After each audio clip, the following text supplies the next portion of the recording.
Hi hello ನಮಸ್ಕಾರ. ನಾನು Abhishek Sringeri.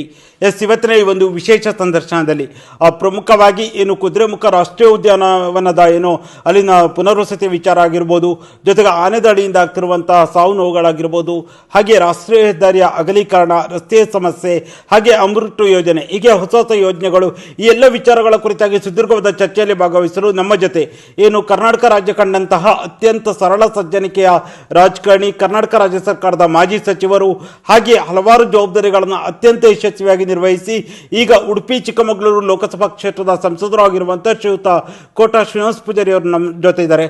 Sir, ಕಾರ್ಯಕ್ರಮಕ್ಕೆ ಆತ್ಮೀಯ ಸ್ವಾಗತ. ಸರ್, ಹೇಗಿದ್ದೀರಾ? ಸರ್, ಮೊದಲನೇದಾಗಿ ಇತ್ತೀಚೆಗೆ ಕಳೆದ 1.5-2 ತಿಂಗಳಿಂದ ಹಲವಾರು ವರ್ಷಗಳಿಂದಲೂ ಕೂಡ ಈ ಒಂದು ಚರ್ಚೆ ಇತ್ತು. ಆದರೆ ಕಳೆದ 1.5-2 ತಿಂಗಳಿಂದ ನಿರಂತರವಾಗಿ ಈ ಒಂದು ಕುದುರೆಮುಖ ರಾಷ್ಟ್ರೀಯ ಉದ್ಯಾನವನ ವಿಚಾರ ಈಗ ದೊಡ್ಡ ಮಟ್ಟದಲ್ಲಿ ಸದ್ದಾಗ್ತಾ ಇದೆ. ನೀವು ಕೂಡ ಆ ಒಂದು ಸಮಸ್ಯೆಯನ್ನು ಬಗೆಹರಿಸುವ ನಿಟ್ಟಿನಲ್ಲಿ ಕೂಡ ಬೇರೆ ಬೇರೆ ರೀತಿಯಲ್ಲಿ ಪ್ರಯತ್ನವನ್ನು ಮಾಡ್ತಾ ಇದ್ದೀರಾ. ಕುದುರೆಮುಖ ರಾಷ್ಟ್ರೀಯ ಉದ್ಯಾನವನ ಅಲ್ಲಿನ ಪುನರ್ವಸತಿ ಕಲ್ಪಿಸುವ ನಿಟ್ಟಿನಲ್ಲಿ ಯಾವ ರೀತಿಯಾದ ಕ್ರಮವನ್ನು ಕೈಗೊಳ್ತಾ ಇದ್ದೀರಾ? ಇಲ್ಲ, ಮೊನ್ನೆ ಆನೆ ದಾಳಿ ಆದ ನಂತರ ಮತ್ತಿಷ್ಟು ಅದಕ್ಕೆ ತೀವ್ರತೆ ಬಂದಿತ್ತು. ನಾನೇ ಜಿಲ್ಲಾಧಿಕಾರಿಯವರನ್ನು ಮತ್ತು ಅರಣ್ಯಾಧಿಕಾರಿಗಳನ್ನು ಈ ಕುದುರೆಮುಖ ರಾಷ್ಟ್ರೀಯ ಉದ್ಯಾನವನದಲ್ಲಿ ಸಂತ್ರಸ್ತರಾಗಿರುವವರ ಪುನರ್ವಸತಿಗೆ ಬೇಕಾದಂಥ ಯೋಜನೆ ರೂಪಿಸಲಿಕ್ಕೆ ಪ್ರಸ್ತಾಪ ಮಾಡಿದ್ದೆ. ಅದಕ್ಕೆ ಸರಿಯಾಗಿ ಅವರೇ ಮಾಡಿದ್ದಾರೆ. ಕೆಲವು ಕಡೆಗಳಲ್ಲಿ ಅವರೇ ಸ್ಥಳವನ್ನು ಪರಿಶೀಲನೆ ಮಾಡಿ ಕೊಡ್ತಾ ಇದ್ದಾರೆ. ಪರಿಹಾರ ಕೂಡ ಸ್ವಲ್ಪ ಹೆಚ್ಚಾಗಬೇಕು, ಕಡಿಮೆ ಆಗಬೇಕು ಅನ್ನೋದು ಚರ್ಚೆ ಇದೆ. ಬಹುತೇಕ 2ನೇ ತಾರೀಕು ಮತ್ತೆ ಮೀಟಿಂಗ್ ಕರೆದೇನೆ ನಾನೇ. ರಾಜ್ಯ ಸರ್ಕಾರ ಕೂಡ ಗಮನ ಕೊಟ್ಟಿದೆ, ಕೆಲವು ಕಡೆಯಲ್ಲಿ ಗಮನ ಕೊಟ್ಟಿದೆ. ನನಗನ್ಸುತ್ತೆ ಅವ್ರನ್ನ ಆದಷ್ಟು ಬೇಗ ನಾವು ಹೊರಗೆ ತರೋದೇ ಅದಕ್ಕಿರುವಂಥ ಏಕೈಕ ಮಾರ್ಗ. ಅದು ನಾವು ಮಾಡಬೇಕು ಅಂತ ನಾವು ತೀರ್ಮಾನ ಮಾಡ್ತೇವೆ. ಓಕೆ ಸರ್, ಯಾಕಂದರೆ ಇತ್ತೀಚೆಗೆ ಕುದುರೆಮುಖ ರಾಷ್ಟ್ರೀಯ ಉದ್ಯಾನವನ ವ್ಯಾಪ್ತಿಗೆ ಬರುವಂತಹ ಅಲ್ಲಿ ಮೂಡಿಗೆರೆ ವ್ಯಾಪ್ತಿ ಆಗಿರ್ಬೋದು, ಶೃಂಗೇರಿ ಕ್ಷೇತ್ರ ವ್ಯಾಪ್ತಿ ಆಗಿರ್ಬೋದು, ಕಾರ್ಕಳ, ಬಹುತೇಕ ನಿಮ್ಮ ಒಂದು ಲೋಕಸಭಾ ಕ್ಷೇತ್ರ ವ್ಯಾಪ್ತಿಯಲ್ಲಿ ಹೆಚ್ಚಿನ ಪ್ರದೇಶಗಳು ಬರ್ತಾ ಇದೆ. ಹಾಗಾಗಿ ಈ ಒಂದು ಸಮಸ್ಯೆಯನ್ನು ಬಗೆಹರಿಸುವ ನಿಟ್ಟಿನಲ್ಲಿ ಮುಂದಿನ ದಿನಗಳಲ್ಲಿ ಯಾವ ರೀತಿಯಾದ ಕ್ರಮವನ್ನು ಕೈಗೊಳ್ಳ? ಮೊದಲು ಈಗ ಪುನರ್ವಸತಿ ಅಂತ ಹೇಳಿದರೆ ಅವರಿಗೆ ಮೊದಲೊಂದು ಸ್ಥಳ ನಾವು ಕೊಡಬೇಕು. ಎಸ್, ಆ ಸ್ಥಳ ಅವರು ವಾಸ್ತವ್ಯಕ್ಕೆ ಯೋಗ್ಯ ಇರಬೇಕು. ನಾವೆಲ್ಲೋ ಕಡೆ ಒಂದು ಕಾಡಿನ ಮಧ್ಯೆ ಕೊಟ್ಟಿದ್ದೇವೆ ಅಥವಾ ಬೇರೆ ಯಾವುದಾದ್ರು ಜನವಸತಿ ಇಲ್ಲದಿರೋ ಪ್ರದೇಶಕ್ಕೆ ಕೊಟ್ಟಿದ್ದೇವೆ ಅಂತ ಹೇಳುವಂಥ ಚರ್ಚೆಗಳಾದಾಗ ಅವರು ಅದನ್ನು ಹೋಗಿ ಅಲ್ಲಿ ಶಿಫ್ಟ್ ಆಗೋದಿಲ್ಲ. ಮತ್ತು ಅವರಿಗೆ ಆ ಮನೆ ಕಳ್ಕೊಂಡವರಿಗೆ ನಗದಾಗಿ ಎಷ್ಟು ಕೊಡಬೇಕು ಅನ್ನೋದ್ರ ಬಗ್ಗೆ ಚರ್ಚೆಗಳಿದೆ. ಸ್ವಲ್ಪ ಹೆಚ್ಚಬೇಕು ಅಂತ ಅವ್ರು ಹೇಳ್ತಾ ಇದ್ದಾರೆ. ನಾನು ಅವನ್ನೆಲ್ಲ ಭೇಟಿ ಮಾಡಿದ್ದೆ. ಜಿಲ್ಲಾಧಿಕಾರಿಯವರು ಕೂಡ ನಾವು ಕೂಡಿಸಿ ಕೊಡ್ತೇವೆ ಅಂತ ಹೇಳಿದ್ದಾರೆ. ರಾಜ್ಯ ಸರ್ಕಾರ ಪ್ರಸ್ತಾಪನೆ ಕಳಿಸಿದ್ದಾರೆ. ಕೇಂದ್ರದ ಏನೇನು ನೆರವು ಇದ್ರ ಬೇಕಾದ್ರೂ ಮಾಡೋಣ ಅಂತ ನಾನು ಹೇಳಿದ್ದೆ. ಅಲ್ಲಿ ರಾಜಕಾರಣ, ಇವರು ಇನ್ನೊಬ್ಬರು ಮತ್ತೊಬ್ಬರು ಪ್ರತಿಭಟನೆ ಎಲ್ಲ ಒಂದು ಭಾಗ ಸರಿ ಇದೆ. ನಾವು ಒಬ್ಬರನ್ನೊಬ್ಬರು ದೂರತ ಹೋದರೆ ಆ ಸಮಸ್ಯೆ ಪರಿಹಾರ ಆಗುವುದೇ ಇಲ್ಲ, ಸಮಸ್ಯೆ ಆಗಿ ಉಳಿತದೆ. ಅದಕ್ಕೋಸ್ಕರ ಹೇಳುವುದು ಇದರಲ್ಲಿ ರಾಜಕಾರಣ ಆಗೋದಿಲ್ಲ. ನಾವೆಲ್ಲ ಒಟ್ಟು ಸೇರಿ ಮಾಡಬೇಕಂತ ತೀರ್ಮಾನ ಮಾಡಿದ್ದೇವೆ. ನಾನು ಪೂರ್ಣ ಸಹಕಾರವನ್ನು ರಾಜ್ಯ ಸರ್ಕಾರಕ್ಕೆ ಅಲ್ಲಿ ಸ್ಥಳೀಯ ಜನಪ್ರತಿನಿಧಿ ಕೊಡ್ತಾ ಇದ್ದೇನೆ. ಆದಷ್ಟು ಬೇಗ ಅದನ್ನು ಸರಿಪಡಿಸ್ತೇವೆ. ಸರ್, ಈಗ ಅಲ್ಲಿನ ಜನರು ಪ್ರಮುಖವಾಗಿ ಬೇಡಿಕೆ ಇಡ್ತಿರುವಂಥದ್ದು ಹಿಂದಿನ ಅನುಪಾತದಲ್ಲಿ 2004-5 ಇದ್ಕೊಟ್ರು ಇದು ಬೇಡ, ಈಗಿನ ಕಾಲಕ್ಕೆ ತಕ್ಕ ಹಾಗೆ ಅಲ್ಲಿನ ಒಂದು ಆಸ್ತಿ ವ್ಯಾಲ್ಯೂ ಏನಿದೆ ವ್ಯಾಲ್ಯೂಯೇಷನ್ ಅದ್ರ ಪ್ರಕಾರ ಕೊಡಿ ಅನ್ನುವ ಬೇಡಿಕೆಯನ್ನು ಇಡ್ತಾ ಇದ್ದಾರೆ. ಪರಿಹಾರದ ಧನವನ್ನು ಪರಿಷ್ಕರಣೆ ಮಾಡಿ ಇವತ್ತಿನ ಮೊತ್ತ ಕೊಡಿ ಅಂತ ಹೇಳಿದ್ದಾರೆ. ನಾವು ಅದಕ್ಕೆ ಸಹಮತ ಮಾಡಿದ್ದೇವೆ. ಆಡಳಿತಾತ್ಮಕವಾದ ಕೆಲವು ಸಣ್ಣ ಪುಟ್ಟ ಸಮಸ್ಯೆಗಳಿದ್ರೆ ಪರಿಹಾರ ಮಾಡ್ತೇವೆ.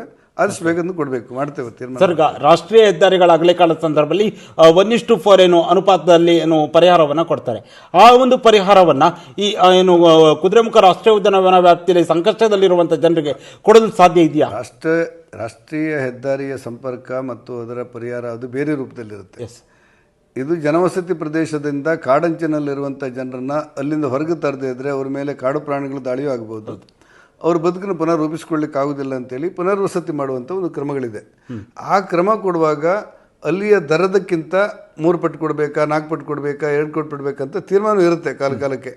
ಮತ್ತು ಆ ಗ್ರಾಮದಲ್ಲಿ ಈಗಾಗಲೇ ಖರೀದಿ ಮಾಡಿದಂಥ ಸಬ್ ರಿಜಿಸ್ಟ್ರಿ ಆಫೀಸಲ್ಲಿ ಖರೀದಿ ಮಾಡಿದ ಮೊತ್ತವೂ ಇರುತ್ತೆ. ಅದು ಏನೇ ಆಗಿದ್ರೂ ಕೂಡ ಒಂದು 2-3 ಕೊಟ್ಟು ಅದನ್ನು ಒಂದು ಸರ್ತಿ ಒನ್ ಟೈಮ್ ಸೆಟಲ್ಮೆಂಟ್ ಅಂತೇಳಿ ಮಾಡಿ ಅದನ್ನು ಹೊರತರಬೇಕು ಅಂತ ಹೇಳೋದು ನಮ್ಮ ಉದ್ದೇಶ ಇದೆ. ನಾನು ಅದೇ ರೀತಿ ಜಿಲ್ಲಾಧಿಕಾರಿ ಹೇಳಿದ್ದೆ, ರಾಜ್ಯ ಸರ್ಕಾರಕ್ಕೆ ಹೇಳಿದ್ದೆ, ಕೇಂದ್ರದ ಏನಾದರೂ ನೆರವು ನಿಯಮ ಪ್ರಕಾರ ಕೊಡೋದಿದ್ರು ಅದನ್ನು ಕೂಡ ಮಾಡೋಣ ಅಂತ ಹೇಳಿದ್ದೆ.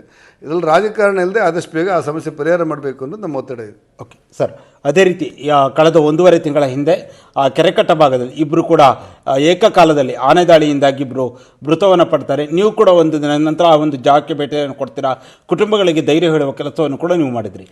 ಆ ಒಂದು ದುರ್ಘಟನೆ ಕುರಿತಾಗಿ ಏನು ಹೇಳ್ತೀರಾ? ನಾನಾಗ ಡಿಲ್ಲಿಯಲ್ಲಿದ್ದೆ. 2 ದಿವಸ ಬರೋದು ತಡ ಆಗಿತ್ತು. ನಾನು ಬಂದ ಕೂಡಲೇ ಅವ್ರ ಮನೆ ಹೋಗಿದ್ದೆ. ಮೊದಲಾಗಿ ನನ್ನ ಸಂದೇಶವನ್ನು ಅವ್ರಿಗೆ ಕಳಿಸಿಕೊಟ್ಟಿದ್ದೆ. ಅಲ್ಲಾಗಿರುವಂಥ ಚರ್ಚೆ ಇನ್ನೊಂದು ಮತ್ತೊಂದೆಲ್ಲವನ್ನು ನಾನು ನೋಡಿದ್ದೆ. ಕಡೆಗೆ ಜಿಲ್ಲಾಧಿಕಾರಿಯವ್ರನ್ನ ಭೇಟಿಯಾಗಿ ಅವರಿಂದ ಮಾಹಿತಿಯನ್ನು ಪಡೆದಿದ್ದೆ. ಅಲ್ಲಿ ಸಂತ್ರಸ್ತರು ಮತ್ತು ಹೋರಾಟಗಾರರ ಜೊತೆಯಲ್ಲೂ ಭೇಟಿಯನ್ನು ಕೂಡ ಮಾಡಿದ್ದೆ. ಅಲ್ಲಿರುವ ಚರ್ಚೆ ಈಗ ಶಾಶ್ವತವಾಗಿ ಆನೆ ದಾಳಿಯನ್ನು ಪರಿಹಾರ ಮಾಡಬೇಕು ಅನ್ನೋದು ನಮ್ಮೆಲ್ಲರ ಮುಂದಿರುವಂಥ ಚರ್ಚೆ. ಅದಕ್ಕೆ 2 ಮಾರ್ಗ. ಆನೆ ದೊಡ್ಡಿಯನ್ನು ಮಾಡಲಿಕ್ಕೆ ಜಾಗವನ್ನು ಕಾದಿರಿಸುವುದು ಮತ್ತು ಅದಕ್ಕೆ ಅನುದಾನವನ್ನು ಬಿಡುಗಡೆ ಮಾಡುವುದು, ಅದನ್ನು ಪೂರ್ಣಗೊಳಿಸುವುದು. ಎಸ್. ಇನ್ನೊಂದಿರುವುದು, ಈಗಾಗಲೇ ರಾಮನಗರದಲ್ಲಿ ಯಶಸ್ವಿ ಆಗಿದೆ ಅಂತ ಹೇಳ್ಬೋದಾದಂಥ ರೈಲ್ವೆ ಹಳಿಗಳ ಮೂಲಕ ಶಾಶ್ವತ ತಡೆಗೋಡೆಯನ್ನು ರಚನೆ ಮಾಡುವುದು. ಇವೆರಡೇ ನಮ್ಮ ಮುಂದಿರುವಂಥ ಚರ್ಚೆಗಳಂತ ನನಗೆ ತೋರುವಂಥದ್ದು. ಆನಂತರ ನೀವು ದ್ರೋಣ್ ಮೂಲಕ ಅದಕ್ಕೇನಾದರೂ ಮಾಡ್ಬೋದಾ, ಮೆಸೇಜ್ ಬರ್ಬೋದಾ, ಇದೆಲ್ಲ ಇರುತ್ತಲ್ಲ, ಇದೆಲ್ಲ ಒಂದು ತಾತ್ಕಾಲಿಕವಾಗಿ, ಅದೆರಡು ಶಾಶ್ವತ ಪರಿಹಾರ ನಮಗೆ ಅನಿಸುತ್ತೆ. ಶಾಶ್ವತ ಇರೋದು ಒಂದು ರೈಲ್ವೆ ಹಳಿಗಳ ತಡೆಬೇಲಿ, ಮತ್ತೊಂದು ಶಾಶ್ವತವಾದಂಥ ಆನೆ ದೊಡ್ಡಿಗಳನ್ನ ನಿರ್ಮಾಣ ಮಾಡೋದು ಅಂತೇಳಿ. ಅದು ಜಿಲ್ಲಾಧಿಕಾರಿ ಅವ್ರ ಹತ್ರ ಮಾತಾಡಿದಾಗ, ಅರಣ್ಯ ಇಲಾಖೆ ಅವ್ರ ಹತ್ರ ಮಾತಾಡಿದಾಗ ನಾವು ಬೇಕಾದಂಥ ಪ್ರಸ್ತಾವನೆ ರಾಜ್ಯ ಸರ್ಕಾರ ಕಳಿಸಿಕೊಟ್ಟಿದ್ದೇವೆ ಅಂತ ಹೇಳಿದರು. ಅಲ್ಲಿಂದ ರಾಜ್ಯ ಸರ್ಕಾರ ಮಾಡುತ್ತೆ ಅಂತ ನನ್ನ ಭಾವನೆ. ಯಾಕಂದರೆ ಅದನ್ನು ಗಂಭೀರವಾಗಿ ತಗೊಳ್ತಾರೆ ಇಂಥ ಸಾವು ನೋವುಗಳನ್ನು. ಯಾವುದೋ ಕಾರಣಕ್ಕೆ ಕೇಂದ್ರ ಸರ್ಕಾರ ನೆರವು ಬೇಕಾದರೆ ಅದನ್ನು ಮಾಡೋಣ ಅಂತ ಹೇಳಿದೆ. ಇಲ್ಲಿ ನೀವು ರಾಜ್ಯ ಸರ್ಕಾರ ಕೇಂದ್ರ ಸರ್ಕಾರ ಕಳಿಸಿಕೊಡಿ, ಅದೆಲ್ಲ ಏನು ನಮ್ಮದು ಉದ್ದೇಶ ಅಲ್ಲ. ಕೇಂದ್ರ ಸರ್ಕಾರ ಕಳಿಸಿಕೊಟ್ರೆ ಅಲ್ಲಿ ಅವಕಾಶ ಇದ್ದರೆ ತಕ್ಷಣ ಅದನ್ನೇನೋ ಫಾಲೋಅಪ್ ಮಾಡಿ ನಮ್ಮ ಕೈಲಿ ಅದನ್ನ ಮಾಡ್ತೇವೆ. ಒಟ್ಟಾರೆ ಇದನ್ನು ಪರಿಹಾರ ಮಾಡಬೇಕು ಅಂತೇಳಿ ನಾನು ಅರಣ್ಯ ಮಂತ್ರಿಗಳ ಜೊತೆಲೂ ಮಾತಾಡಿದ್ದಾರೆ. ಎಲ್ಲರೂ ಕೂಡ ಸ್ಪಂದನೆ ಕೊಟ್ಟಿದ್ದಾರೆ. ಸ್ಥಳೀಯವಾಗಿ ಸಣ್ಣ ಪುಟ್ಟ ಸಮಸ್ಯೆಗಳು, ಸಂಘರ್ಷಗಳು ಅಲ್ಲಲ್ಲ ಆಗ್ತಾ ಇರುತ್ತೆ. ಅದು ಚರ್ಚೆ, ವಾದ, ಆರೋಪ ಪ್ರತಿಯೊಬ್ಬರು ಇರುತ್ತೆ. ಆದರೆ ಸ್ಪಷ್ಟವಾಗಿ ನಮ್ಮ ಗುರಿ ಇರಬೇಕಾದದ್ದು, ಇದನ್ನು ಎಲ್ಲವನ್ನು ಮೀರಿ ಅದಕ್ಕೆ ಶಾಶ್ವತವಾದ ಪರಿಹಾರ ಹೇಗೆ ಕೊಡಬೇಕು ಅಂತೇಳಿ ಒಂದಷ್ಟು ಚರ್ಚೆಗಳಾಗ್ತಾ ಇದೆ. ಅದನ್ನು ಪ್ರಸ್ತಾಪ ಕಳಿಸಿ ಅಂತ ಹೇಳಿದೆ. ಪ್ರಸ್ತಾಪನ ರಾಜ್ಯ ಸರ್ಕಾರ ಕಳಿಸಿಕೊಟ್ಟಿದ್ದಾರೆ. ಜಿಲ್ಲಾಧಿಕಾರಿ ಹತ್ರ ಮಾತಾಡಿದೆ. ರಾಜ್ಯ ಸರ್ಕಾರ ಕೇಂದ್ರದ ನೆರವು ಬೇಕಂತ ಅನಿಸಿದರೆ, ಇದೇನು ಭಾಳ ದೊಡ್ಡ ಮತ್ತೇನಲ್ಲ, ಬೇಕನ್ನಿಸಿದ್ರೆ ಪ್ರಸ್ತಾಪ ಕಳಿಸಿದರೆ ನಾವು ಎಂಪಿಗಳೆಲ್ಲ ಒಟ್ಟಾಗಿ ಅದನ್ನು ಕೂಡ ಸರಿಪಡಿಸ್ತೇವೆ ಅಂತ ಹೇಳಿದೆ.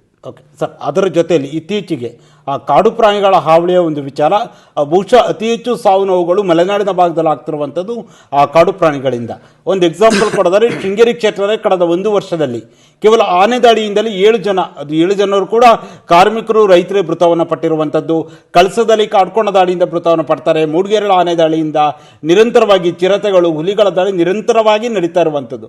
ಅದರಲ್ಲೂ ಪ್ರಮುಖವಾಗಿ ಮಲೆನಾಡಿನ ಭಾಗದಲ್ಲಿ, ಅದು ಮೂಡಿಗೆರೆ, ಕಳಸ, ಚಿಕ್ಕಮಗಳೂರು, ಹಾಗೆ ಶೃಂಗೇರಿ, ಕೊಪ್ಪ, ಎನ್ನಾರ್ಪುರ ಭಾಗದಲ್ಲಿ ನಿರಂತರವಾಗಿ ಕಾಡು ಪ್ರಾಣಿಗಳ ದಾಳಿಯಿಂದಾಗಿ ಮನುಷ್ಯನ ಒಂದು ಜೀವಕ್ಕೆ ಕುತ್ತು ಬರ್ತಾ ಇರುವಂಥದ್ದು. ಇನ್ನೊಂದು ಕಡೆಯಲ್ಲಿ ಅವರು ಬೆಳೆದಿರುವಂಥ ಫಸಲುಗಳು ಹಾಳಾಗ್ತಾ ಇರುವಂಥ, ಅಂದರೆ ಮನುಷ್ಯ ಮತ್ತು ಪ್ರಾಣಿ ಸಂಘರ್ಷವನ್ನು ತಡೆಯಲು ಸಾಧ್ಯ ಇಲ್ವಾ? ಈಗ ವೈಜ್ಞಾನಿಕವಾಗಿ ಮತ್ತು ಅನುಭವದ ಆಧಾರದ ಮೇಲೆ ಒಂದಿಷ್ಟು ಮಾಹಿತಿಗಳನ್ನು ಕೊಡ್ತಾರೆ.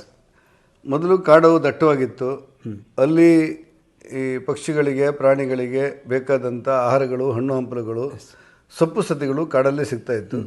ಈಗ ಮಧ್ಯೆ ಕಾಡು ಬೇರೆ ಬೇರೆ ಕಾರಣಗಳಿಗೋಸ್ಕರ ತನ್ನ ದಟ್ಟತೆಯನ್ನು ಕಳೆದುಕೊಂಡದ್ರಿಂದ ಹಾಗಾಗಿ ಅವರು ಆ ಕಾಡು ಬಿಟ್ಟು ತಮ್ಮ ಆಹಾರಗಳನ್ನು ಹುಡುಕ್ತಾ ಊರಿಗೆ ಬರ್ತವೆ ಅಂತ ಹೇಳೋದಿದೆ. ಮತ್ತು ಆನೆ ಕಾರಿಡಾರ್ ಅಂತ ನಾವೇನು ಹೇಳ್ತೇವೆ, ಕೆಲವು ಕಡೆಗಳಲ್ಲಿ ಅದು ನಿರ್ಬಂಧ ಮಾಡಿದ್ದಾರೆ.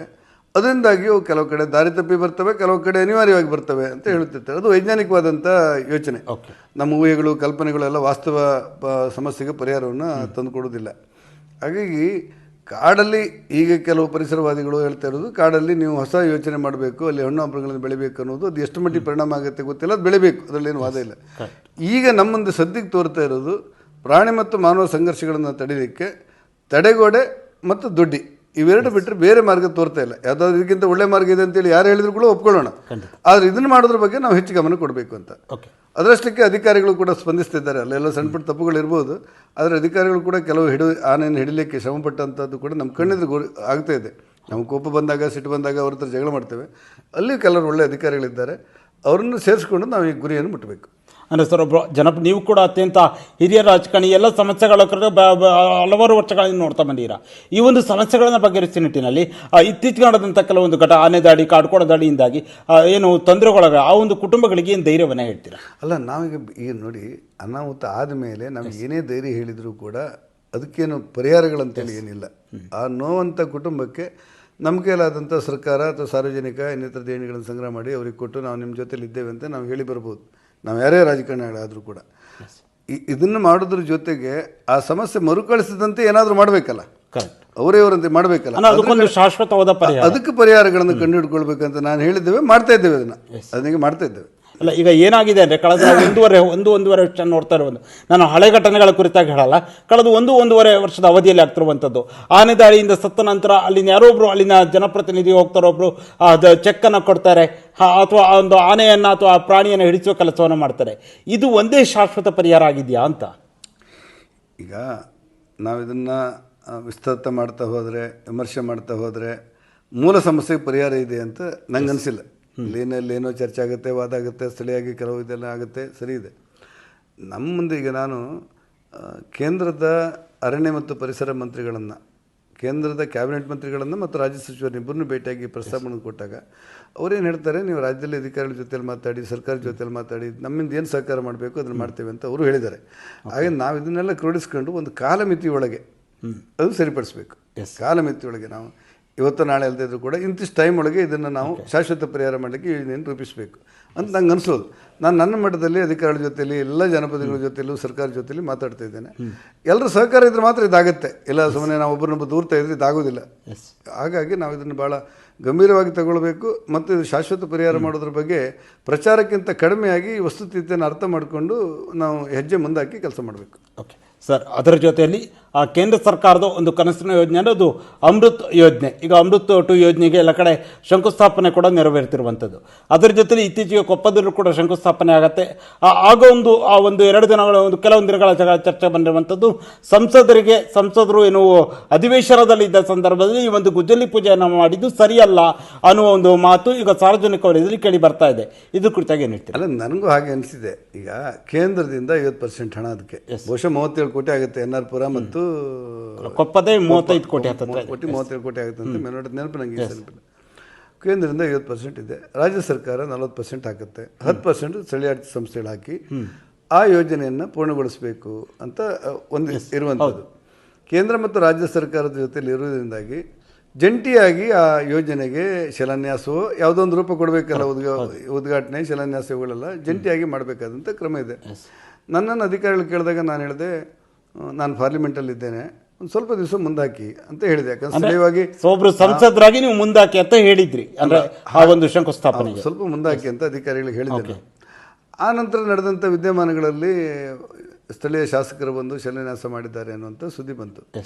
ನಾನು ಇದನ್ನು ಭಾಳ ದೊಡ್ಡ ಮಟ್ಟದಲ್ಲಿ ಹೋಗಬೇಕು ಅಂತ ಅನಿಸದೇ ಇದ್ರೂ ಕೂಡ ನಮ್ಮಲ್ಲೂ ರಾಜಕಾರಣ ಇರುತ್ತಲ್ಲ, ನಮ್ಮ ಕಾರ್ಯಕರ್ತರು ಕೇಂದ್ರ ಸರ್ಕಾರ ಅನುದಾನ ಬಂದಿದೆ, MP ಅವರೇ ನೀವು ಇಲ್ಲದೆ ಶಿಲಾನ್ಯಾಸ ಮಾಡ್ತೀರಿ, ನೀವು ಹೇಗೆ ಅಂತ ನಮ್ಮ ಕಾರ್ಯಕರ್ತರು ಕೇಳ್ತಾರಲ್ಲ, ನಮ್ಮ ಪ್ರಚಾರ ಬೇಡ ಹಾಗಾದ್ರೆ ಅಂತ ಹೇಳ್ತಾರಲ್ಲ.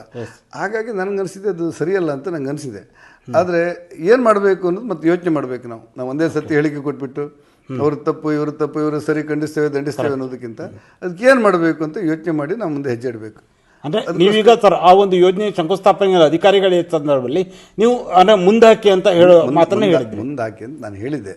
ಓಕೆ, ಈಗ ಅದನ್ನು ನಾವು ಮಾಡಿಯೇ ಬಿಡ್ತೇವೆ ಅಂತ ಹೇಳಲಿಕ್ಕೆ ಹೊಟ್ರೆ ನಾನು ಅದನ್ನೆಲ್ಲ ತಡೆದು ವಾದ ಮಾಡಿ ಚರ್ಚೆ ಮಾಡಿ ಎಲ್ಲ ಮುಂದೆ ಆ ಮಾನಸಿಕತೆ ನಂದಲ್ಲ. ಈ ಶಂಕುಸ್ಥಾಪನೆ ಮತ್ತು ಉದ್ಘಾಟನೆಯೇ ಮಾಡದೆ ನಮ್ಮ ಹಾಲಾಡಿ ಶ್ರೀನಿವಾಸ ಶೆಟ್ಟರು 5-6 ಸತಿ ಗೆದ್ದಿದ್ದಾರೆ. ಒಂದು ಸತಿಯು ಶಂಕುಸ್ಥಾಪನೆ ಮಾಡಿಲ್ಲ, ಒಂದು ಉದ್ಘಾಟನೆ ಮಾಡಿಲ್ಲ. ಎಷ್ಟು ವರ್ಷ? 6 ಸತಿ 5 ಸತಿ MLA ಆಗಿದ್ದಾರೆ.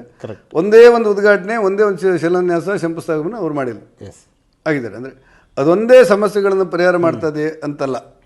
ಆದರೆ ಸಾರ್ವಜನಿಕ ಜೀವನದಲ್ಲಿ ಸರ್ಕಾರದಿಂದ, ಕೇಂದ್ರ ಸರ್ಕಾರದಿಂದ, ರಾಜ್ಯ ಸರ್ಕಾರದ ಆಗಿರುವಂಥ ಕಾಮಗಾರಿಗಳ ಬಗ್ಗೆ ಶಿಲಾನ್ಯಾಸ ಉದ್ಘಾಟನೆ ಮಾಡುವಂಥ ಪ್ರಸ್ತಾಪಗಳಿರುತ್ತೆ.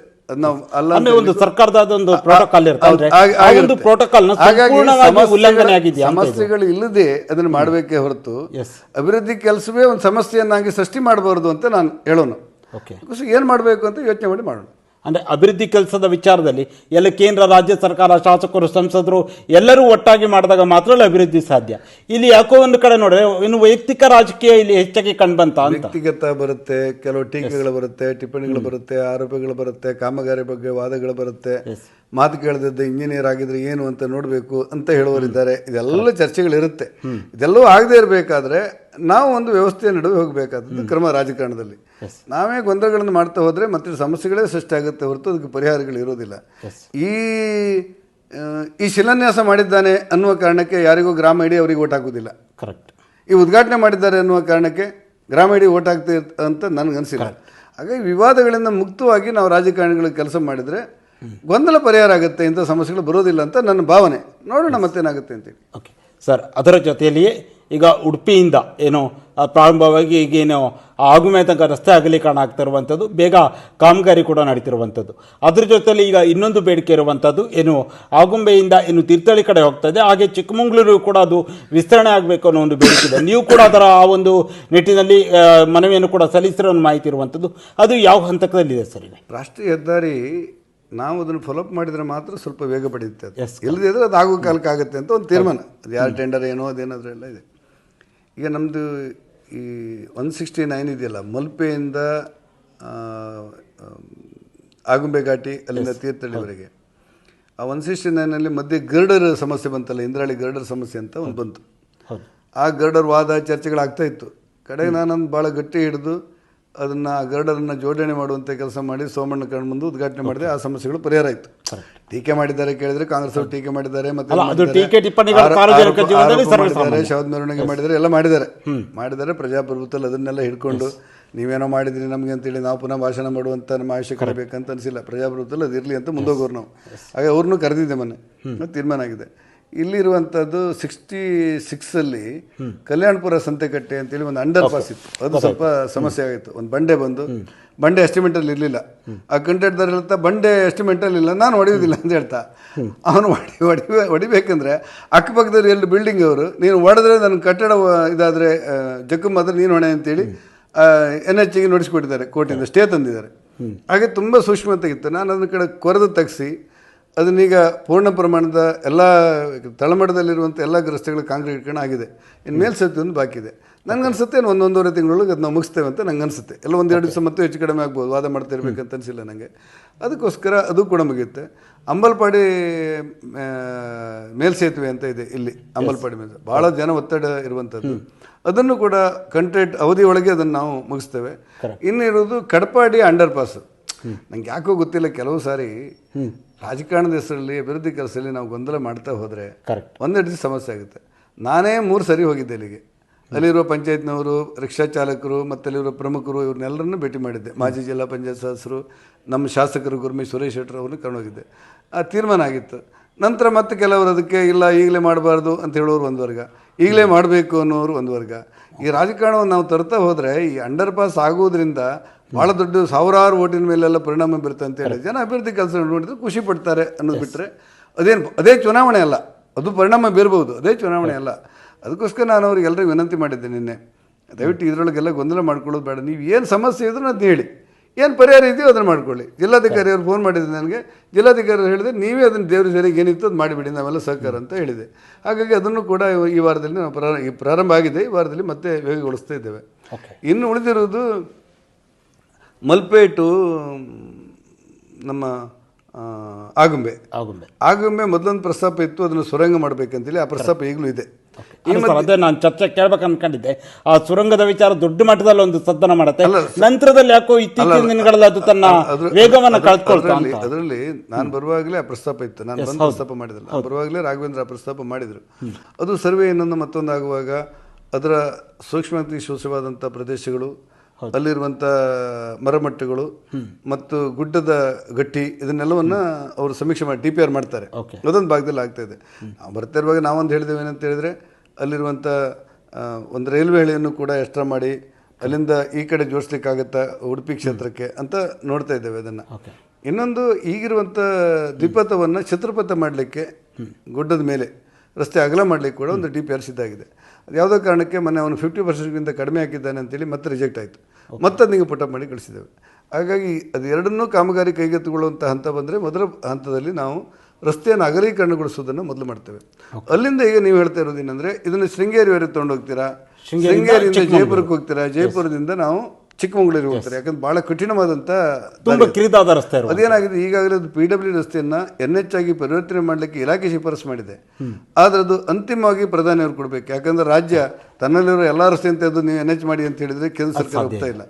ಅದಕ್ಕೋಸ್ಕರ ಮೊನ್ನೆ ಪ್ರಧಾನಿಯವರು ಉಡುಪಿ ಬಂದಾಗ ಈ ಆಗುಂಬೆ, ಶೃಂಗೇರಿ, ಚಿಕ್ಕಮಗಳೂರು ಅದನ್ನು ಮೇಲ್ದರ್ಜೆಗೆ ಏರಿಸಬೇಕು ಅಂತೇಳಿ ವಿನಂತಿ ಮಾಡಿದ್ದೆ. ಮತ್ತು ಅಲ್ಲಿ ಕೇಂದ್ರ ಸರ್ಕಾರದಲ್ಲಿ ಪಾರ್ಲಿಮೆಂಟಲ್ಲಿ ಪ್ರಸ್ತಾಪನೆ ಮಾಡುವಾಗ ತಲಪಾಡಿಯಿಂದ ಪ್ರಾರಂಭವಾಗಿ ಒತ್ತಿನೆಣೆ ಬೈಂದೂರುವರೆಗೆ ರೈಲ್ವೆ ಹಳಿಯ ಪಕ್ಕದಲ್ಲಿ ಒಂದು ಎಕ್ಸ್ಪ್ರೆಸ್ ವೇಯನ್ನು ಮಾಡ್ಬೋದಾ ಅಂತ ಅದನ್ನು ಕೂಡ ಚರ್ಚೆ ಮಾಡ್ತಾ ಇದ್ದೇವೆ.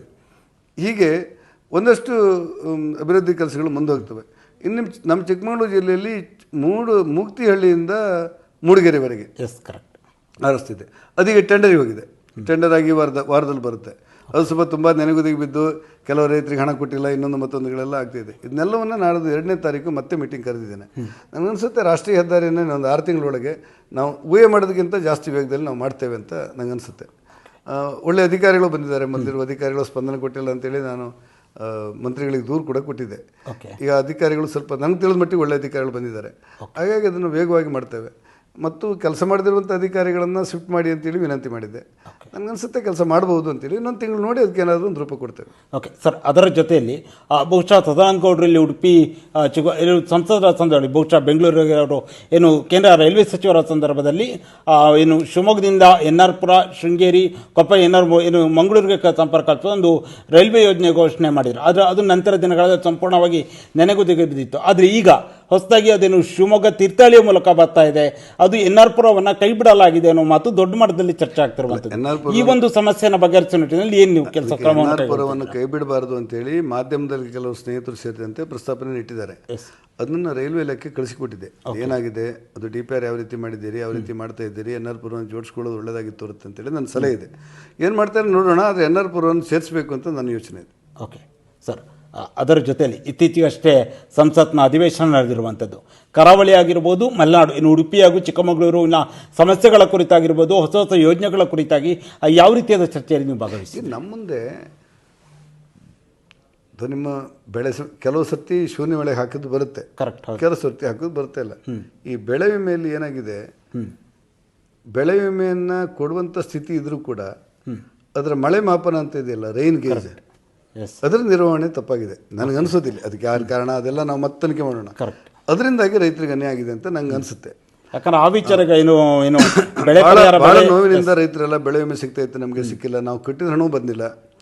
ಈಗ ಶಾಲೆಗೆ ನಾವು ರಜೆ ಕೊಟ್ಬಿಟ್ಟಿದ್ದೇವೆ ಮಳೆ ಜಾಸ್ತಿ ಆಯ್ತಂತ, ಮಳೆ ಮಾಪನದಲ್ಲಿ ದಾಖಲಾಗಿಲ್ಲ. ಶಾಲೆ ರಜೆ ಕೊಡೋದು ಇಂತಿಷ್ಟು ಮಳೆ ಬಂದರೆ ಮಾತ್ರ ಕೊಡ್ತೇವೆ ಜಿಲ್ಲೆಯಲ್ಲಿ, ಆದರೆ ಅಲ್ಲಿರುವಂಥ ಗ್ರಾಮ ಪಂಚಾಯತ್ನ ಮಳೆ ಮಾಪನದಲ್ಲಿ ದಾಖಲಾಗಿಲ್ಲ. ಇದೆಲ್ಲ ಭಾಳ ಅನ್ಯಾಯ ತಾನೆ. ಅದನ್ನ ಇನ್ನೀಗ ಮೇಂಟೈನ್ ಮಾಡೋದು ಹೇಗೆ ಅನ್ನೋದು ಗೊತ್ತಿಲ್ಲ ಈಗ. ಯಾಕಂದರೆ ಬೆಳೆ ವಿಮೆ ಏಜೆನ್ಸಿಯ ಅವ್ರು ಯಾರಿದ್ದಾರೆ, ಒಬ್ಬ ಏಜೆನ್ಸಿ ತೊಗೊಂಡಿರ್ತಾನಲ್ಲ, ಯಾವುದೋ ಕಂಪ್ನಿ ಅವನು ಹೇಳ್ತಾನೆ ನಿಮ್ಮ ಮಳೆ ಗೇಜ್ ಮೇಲೆ ನಾವು ಮಾಡ್ತೇವೆ ಅಂತ ಹೇಳಿರ್ತಾನೆ, ಮಳೆ ವರದಿ ಮೇಲೆ. ಇದೆಲ್ಲ ಚರ್ಚೆಗಳಿದೆ. ಅದಕ್ಕೋಸ್ಕರ ಕೇಂದ್ರ ಸಚಿವರಲ್ಲಿ ಮಾತಾಡಿದಾಗ ರಾಜ್ಯದಿಂದ ಒಂದು ವರದಿನ ತರಿಸ್ತೇನೆ ಅಂತ ಅವ್ರು ಹೇಳಿದ್ದಾರೆ. ವರದಿ ತರಿಸಿದ್ದಾರೆ ನನಗನ್ಸುತ್ತೆ.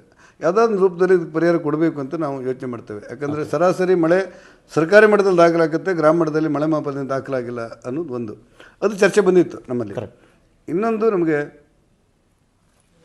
ಈ ಕೊಂಕಣ ರೈಲ್ವೆಯನ್ನು ಭಾರತೀಯ ರೈಲ್ವೆಯಲ್ಲಿ ವಿಲೀನ ಮಾಡಬೇಕು ಅಂತೇಳಿ ಎಷ್ಟೋ ವರ್ಷದಿಂದ ಒದ್ದಾಟ ಆಗ್ತಾಯಿದೆ.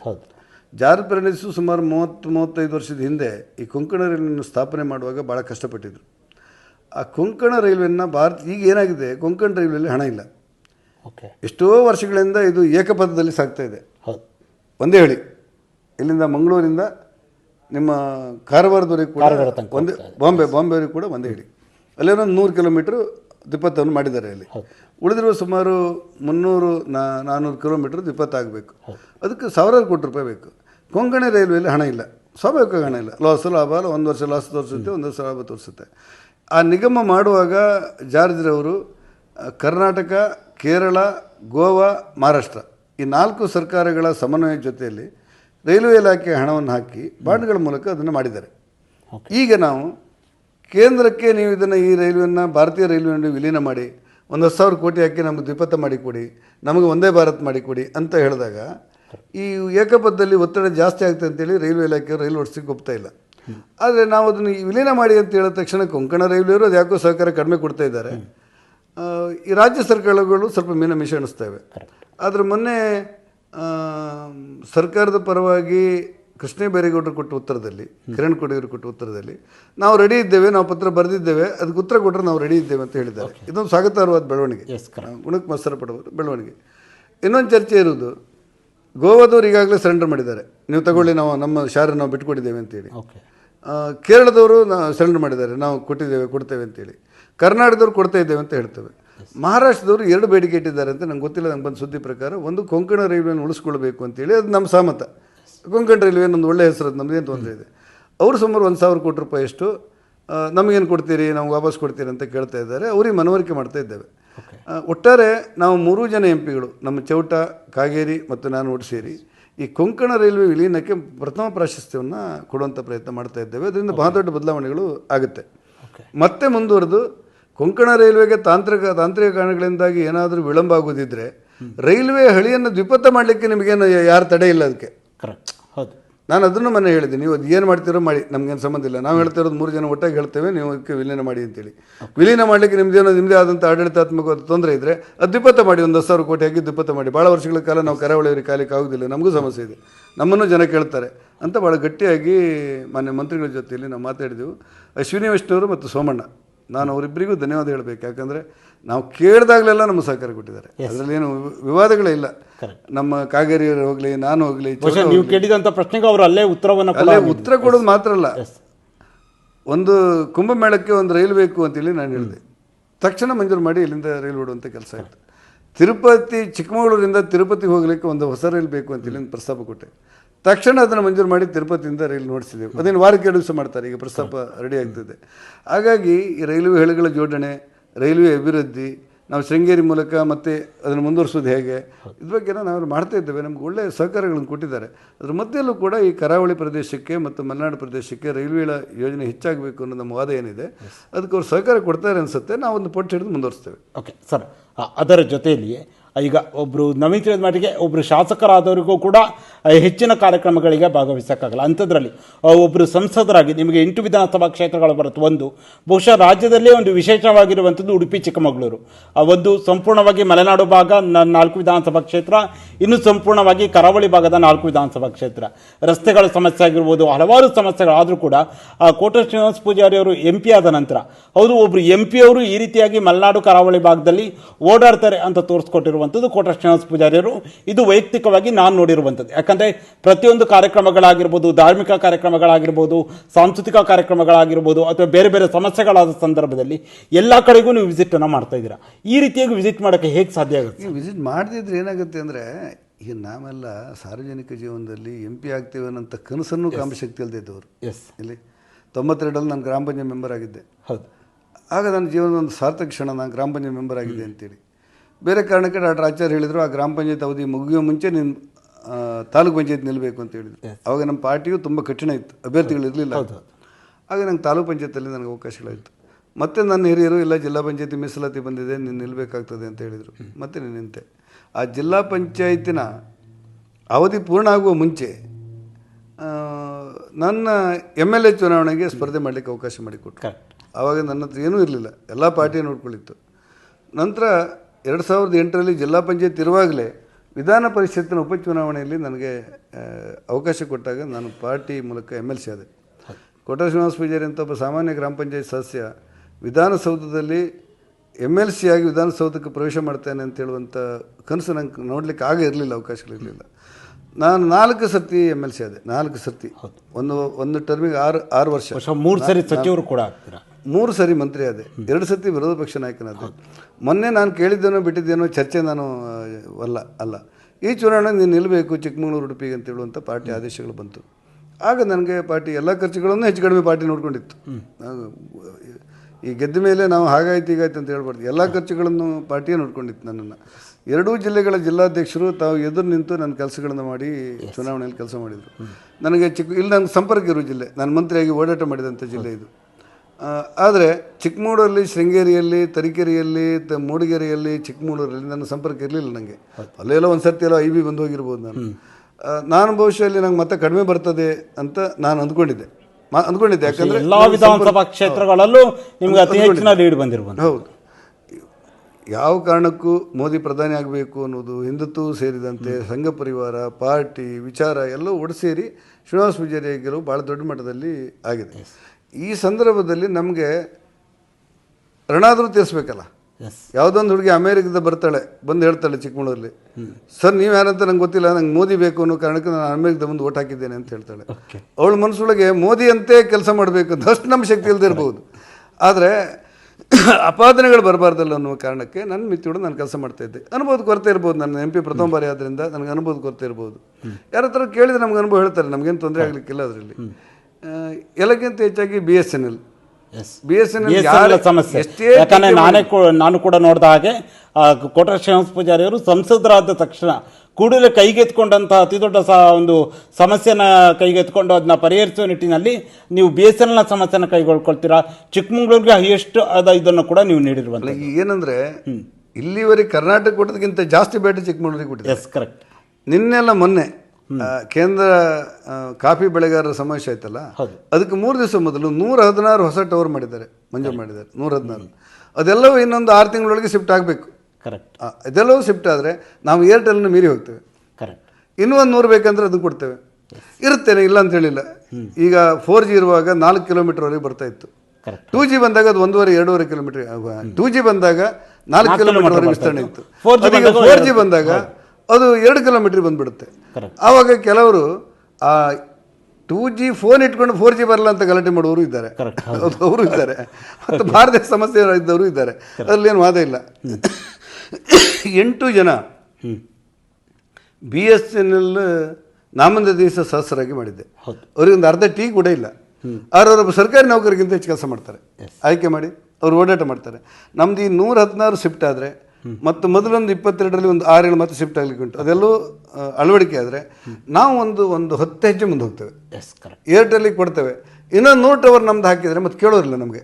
ಆ ರೀತಿ ಆಗುತ್ತೆ ಅಂತ ಅನಿಸುತ್ತೆ ನನಗೆ. ಮತ್ತು ಸ್ವಲ್ಪ ರಿಪೇರಿ ಬರುತ್ತೆ, ಇನ್ನೊಂದು ಬರುತ್ತೆ, ಬ್ಯಾಟ್ರಿ ಹಾಳಾಗುತ್ತೆ. ಆ ಬ್ಯಾಟ್ರಿನ ಆದಷ್ಟು ಗ್ರಾಮ ಪಂಚಾಯತಿಗೆ ಕೊಡ್ತಾ ಇದ್ದೇವೆ, ನಿರ್ವಹಣೆ ಮಾಡಿ ಅಂತೇಳಿ. ಅದನ್ನು ಕೆಲವು ಕಡೆಗೆ ಮಾಡ್ತಾ ಇದ್ದಾರೆ, ಸ್ಟಾರ್ಟ್ ಆಗುತ್ತೆ ಈ ತಿಂಗಳಲ್ಲಿ. ಹೀಗೆ ಮಾಡ್ತಾ ಇದ್ದೇವೆ. ಒಂದು ರೀತಿಯಲ್ಲಿ ನಮಗೆ ಅನಿಸುತ್ತೆ, ನಮಗೆ ನನ್ನ ಕೆಲಸ ಪೂರ್ಣ ತೃಪ್ತಿ ಅಲ್ದಿದ್ರು ಕೂಡ ತಕ್ಕಮಟ್ಟಿಗೆ ನನ್ನ ಕೈಲಾದ ಕೆಲಸ ಮಾಡ್ತಾ ಇದ್ದೇನೆ ಅಂತ ಅನಿಸುತ್ತೆ ನನಗೆ. ಹಾಗಾಗಿ ಮತದಾರರು ಓಟ್ ಹಾಕಿದ್ದಾರೆ, ನನ್ನಿಂದ ₹1 ಖರ್ಚಿಲ್ಲದೆ ಓಟ್ ಹಾಕಿದ್ದಾರೆ. ನಾನು ಸಾಮಾನ್ಯ ಮನುಷ್ಯನೊಬ್ಬ, ವಾಸ್ತವಿಕವಾಗಿ ನಾನೊಬ್ಬ ಗೇಣಿದಾರರ ಮಗ. ಅಲ್ಲ ಸರ್, ನವೀನ್ ಒಬ್ಬ ಗ್ರಾಮ ಪಂಚಾಯಿತಿ ಸದಸ್ಯರಾಗಿ ಆ ಗ್ರಾಮೀಣ ಮಟ್ಟದ ಸಮಸ್ಯೆಗಳನ್ನು ಎಲ್ಲವೂ ಕೂಡ ಬಲ್ಲವರಿಗೆ ಮಾತ್ರ ಈ ರೀತಿಯಾಗಿ ಜನರ ಮಧ್ಯೆ ಇದ್ದು ಜನರ ಸಮಸ್ಯೆಗಳನ್ನು ಬಗೆಹರಿಸಲು ಸಾಧ್ಯ.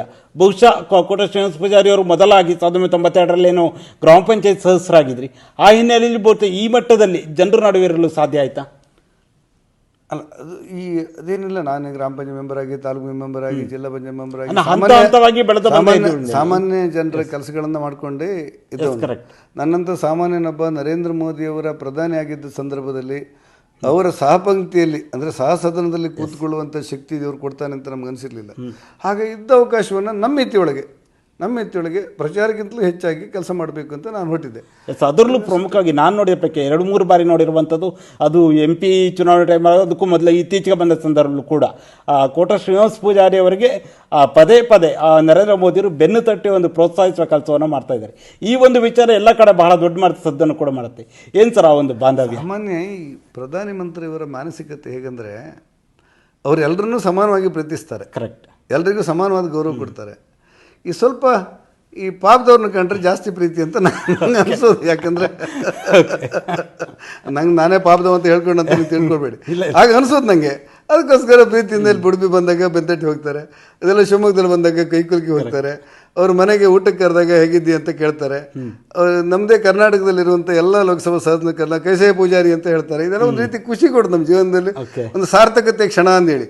ಅದೇ ದೊಡ್ಡದು ಅಂತೇಳಿ ಅಲ್ಲ, ನನ್ನಂಥ ಸಾಮಾನ್ಯನಿಗೆ ಅದೊಂದು ಸಾರ್ಥಕತೆ ಅಂತ ಅನಿಸೋದು ನನಗೆ. ಓಕೆ ಸರ್, ಇದುವರೆಗೂ ಈ ಒಂದು ಸಂದರ್ಶನದಲ್ಲಿ ಭಾಗವಹಿಸಿ ಪ್ರಮುಖವಾಗಿ ಇತ್ತೀಚೆಗೆ ಸಂಸತ್ನಲ್ಲಿ ಅಧಿವೇಶನ ನಡೆದಂಥ ವಿಚಾರಗಳಾಗಿರ್ಬೋದು, ಅಲ್ಲಿ ಯಾವ ರೀತಿಯ ಚರ್ಚೆಯನ್ನು ಮಾಡಿದ್ರಿ, ಕರಾವಳಿ ಹಾಗೂ ಮಲೆನಾಡಿನ ಭಾಗದ ಸಮಸ್ಯೆಗಳ ಕುರಿತಾಗಿರ್ಬೋದು, ಹಾಗೆ ಕುದುರೆಮುಖ ರಾಷ್ಟ್ರೀಯ ಉದ್ಯಾನವನದ ಸಮಸ್ಯೆ ಬಗೆಹರಿಸುವ ನಿಟ್ಟಿನಲ್ಲಿ ಯಾವ ರೀತಿಯಾಗಿ ಕಾರ್ಯಪ್ರವೃತ್ತರಾಗಿದ್ದೀರಾ, ಕಾಡು ಪ್ರಾಣಿಗಳ ಹಾವಳಿಯನ್ನು ತಡೆಯುವ ನಿಟ್ಟಿನಲ್ಲಾಗಿರ್ಬೋದು, ಜೊತೆಗೆ ರೈಲ್ವೆ ಯೋಜನೆಗಳನ್ನ ತರುವ ನಿಟ್ಟಿನಲ್ಲಿ, ಇನ್ನು ರಾಷ್ಟ್ರೀಯ ಹೆದ್ದಾರಿ ಅಗಲೀಕರಣದ ವಿಚಾರ ಆಗಿರ್ಬೋದು, ಹೀಗೆ ಹಲವಾರು ವಿಚಾರಗಳ ಕುರಿತಾಗಿ ಸುದೀರ್ಘವಾದ ಚರ್ಚೆಯಲ್ಲಿ ಭಾಗವಹಿಸಿದ್ದಕ್ಕಾಗಿ ನಮ್ಮ ಸೇರು ಸಮಾಚಾರ ತಂಡದ ವತಿಯಿಂದ ನಿಮಗೆ ಹೃತ್ಪೂರ್ವಕ ಧನ್ಯವಾದಗಳು.